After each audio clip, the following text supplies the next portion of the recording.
Assamese study চেনেলটোলৈ সকলোকে নমস্কাৰ জনাইছোঁ আৰু লৈ আহিছোঁ মই কালি গুৱাহাটী বিশ্ববিদ্যালয়ত 2017 বৰ্ষত যিখন প্ৰশ্নকাকত দিছিলোঁ সেই প্ৰশ্নকাকতখনৰ কেইটামান প্ৰশ্ন উত্তৰ আজি আপোনালোকক দিবলৈ আহিছোঁ। প্ৰথমটি হৈছে চন্দ্ৰপ্ৰসাদ শইকীয়াৰ সম্পাদকীয় শিৰোনাম হ'ল দৃষ্টিকোণ। 2 নম্বৰ ক্ষুদ্ৰক নিকায় সূত্ৰ পিটকৰ অন্তৰ্গত। এইটো ক্ষুদ্ৰক তো কালি মই ভুলকৈ দিছিলোঁ, খুৰুক নিকায় বুলি দিছিলোঁ, আচলতে খুৰুক নিকায় নহয়, ক্ষুদ্ৰক নিকায় সূত্ৰ পিটকৰ অন্তৰ্গত। 3 নম্বৰ মাইহাং শব্দটো আহোম ভাষামূলীয়।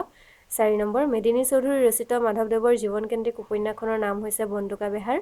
5 নম্বৰ মহেশ্বৰ নেওগৰ ৰচিত শিশু সাহিত্য পুথিখনৰ নাম হ'ল ডাৱৰৰ সিপাৰে ধুনীয়া দেশ।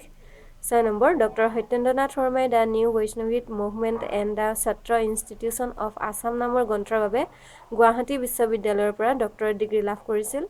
7 নম্বৰ বীৰেন্দ্ৰ কুমাৰ ভট্টাচাৰ্যই 1979 চনত জ্ঞানপীঠ বঁটা লাভ কৰিছিল। 8 নম্বৰ লক্ষ্মীনাথ বেজবৰুৱাৰ বুঢ়ী আইৰ সাধু 1912 চনত প্ৰকাশ পাইছিল। 9 নম্বৰ ফাৰ্ডিনাণ্ড ডি চৈচুৰৰ ভাষা বিষয়ক গ্ৰন্থখনৰ ইংৰাজী সংস্কৰণটোৰ নাম হ'ল কোৰ্চ ইন জেনেৰেল লিংগুইষ্টিক্স। 10 নম্বৰ সাংস্কৃতিক তত্ত্বৰ প্ৰথম তাত্ত্বিকগৰাকীৰ নাম হ'ল ষ্টুৱাৰ্ট মিল। 11 নম্বৰ ডক্টৰ মামণি ৰয়ছম গোস্বামীয়ে প্ৰতিষ্ঠা কৰা ৰামায়ণী সাহিত্য বিষয়ক গৱেষণা কেন্দ্ৰটোৰ নাম হ'ল south east Asia Ramayana research institute. তাৰপিছত আছে 12 number call of the Brahmaputra ৰচক হৈছে ডক্টৰ কৰবী ডেকা হাজৰিকা।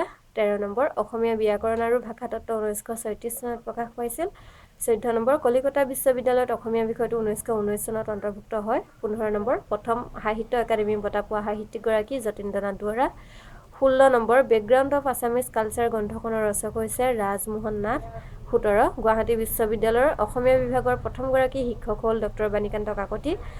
18 নম্বৰ অসমত প্ৰথমখন গ্ৰন্থমেলা গুৱাহাটীৰ জৰ্জ ফিল্ডত 1984 চনত হৈছিল। 19 নম্বৰ অসমত লক্ষ্যধৰ চৌধুৰীৰ জন্মদিনটো কিতাপৰ দিন হিচাপে পালন কৰা হয়। এই জন্মদিনটো হৈছে 14 অক্টোবৰ। 20 নম্বৰ ISSN চিহ্নযুক্ত প্ৰথম বহুল প্ৰচাৰিত অসমীয়া আলোচনীখনৰ নাম হ'ল গৰিয়সী। আৰু 21 নম্বৰ হৈছে প্ৰকাশৰ প্ৰতিষ্ঠাপক সম্পাদকগৰাকী হ'ল চন্দ্ৰপ্ৰসাদ শইকীয়া। 3টামান প্ৰশ্নৰ মই উত্তৰ দিব নোৱাৰিলোঁ যিহেতু মই কনফাৰ্ম হোৱা নাই। যদি কনফাৰ্ম হওঁ পাছত তেতিয়াহ'লে মই আপোনালোকক দিবলৈ চেষ্টা কৰিম। ধন্যবাদ।